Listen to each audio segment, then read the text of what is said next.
వాళ్ళకు ఫేర్వెల్ ఇస్తున్నాం, మళ్ళీ ఫ్రెషర్స్ పార్టీ ఇస్తున్నాం. ఎందుకంటే జూనియర్ వాళ్ళనేమో వెల్కమ్ చెప్తున్నాం, సీనియర్ వాళ్ళనేమో వెళ్ళిపోనికి వాళ్ళకు. ఈరోజు అంబేద్కర్ భవన్లో 19th ఫిబ్రవరి రోజున ఆదర్శ లా కాలేజ్ విద్యార్థుల సమ్మేళనం జరగడం జరిగింది. అలాగే ఫేవరల్ మరియు ఫెస్ట్ మరియు ఫెస్ట్ జరగడం జరిగింది. ఈరోజు ముఖ్య అతిథిగా హన్మకొండ డీజే రమేష్ బాబు గారు, మరియు సినీ యాక్టర్ షఫీ గారు మరియు పబ్లిక్ ప్రాసిక్యూటర్ సత్యనారాయణ గారు రావడం జరిగింది. ముఖ్య అతిథిగా మా కళాశాల ప్రత్యేకత ఏంటంటే మా వరంగల్లో న్యాయ కళాశాల అంటే మంచి ఉన్నత విద్య న్యాయ విద్య ఉన్న కళాశాల మా ఆదర్శ లా కాలేజ్. మా ఆదర్శ లా కాలేజ్ చైర్మన్ గారు ఊరే విద్యాసాగర్ గారు, మరి ప్రిన్సిపల్ గారు ప్రతిభా రాథోడ్ గారు, వీళ్ళందరికీ మా కృతజ్ఞతలు చేస్తున్నాం. ఎందుకంటే మా అలాంటి ఎందరో విద్యార్థులకు ఇచ్చి న్యాయ వృత్తిలో మంచి పేరు పొందించి మంచిగా ముందు వెళ్ళాలని కోరుకున్న ప్రతి ఒక్కరికి కాలేజ్ యాజమాన్యానికి మరి స్టాఫ్ అందరికీ మా యొక్క ప్రత్యేక ధన్యవాదాలు. F3 ప్రోగ్రాం ఆదర్శ లా కాలేజ్ నేడు అంబేద్కర్ భవన్లో నిర్వహించడం జరిగింది. ఈ కళాశాల స్థాపించి 32 సంవత్సరాలైంది. ఇప్పటికి 32 మంది మెజిస్ట్రేట్లు అయ్యారు.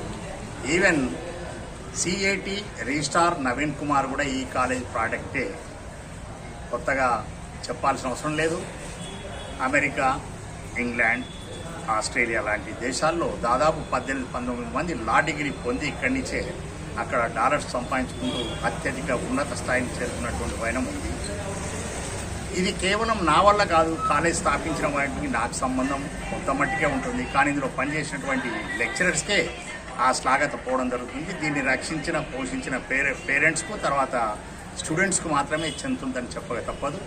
ఇది ఇవాళ ఆ సందర్భంగా విద్యార్థులు ఫస్ట్ ఇయర్ వాళ్ళను స్వాగతం పలుకుతూ, ఫైనల్ ఇయర్ వాళ్లకు వీడుకోలు పలుకుతూ నిర్వహించినటువంటి ఈ సభకు గౌరవనీయులు పోషకులు, తర్వాత గౌరవనీయ పూజ్యులు జిల్లా జడ్జ్ CH రమేష్ బాబు గారు ముఖ్య అతిథిగా రావడం, ప్రముఖ సినీ నటుడు షఫీ నేషనల్ ఆర్ట్ థియేటర్లో శిక్షణ పొందినటువంటి హీరో, ఆయన కూడా మరొక విశిష్ట అతిథిగా రావడం ఒక గొప్ప విషయంగా భావించడం జరుగుతుంది.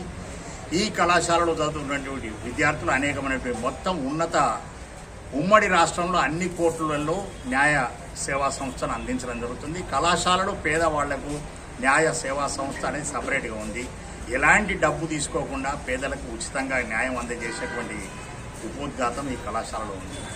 ఈ లా అన్ని డిగ్రీలను కించపరచడం కాదు, లా డిగ్రీ అన్నిటికంటే ఉన్నతమైనది. అన్ని చదివినా కానీ లా చుట్టూ తిరిగేటువంటి కోర్సే లా కోర్స్.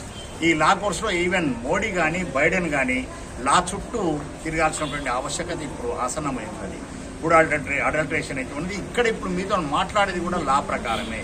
ఇది లా ఇప్పుడు కొంతమంది చుట్టం కావచ్చు, కానీ రాబోయే కాలంలో అది చట్టంగా ఖచ్చితంగా అమలు చేస్తుందన్న అభిలాష. Thank you.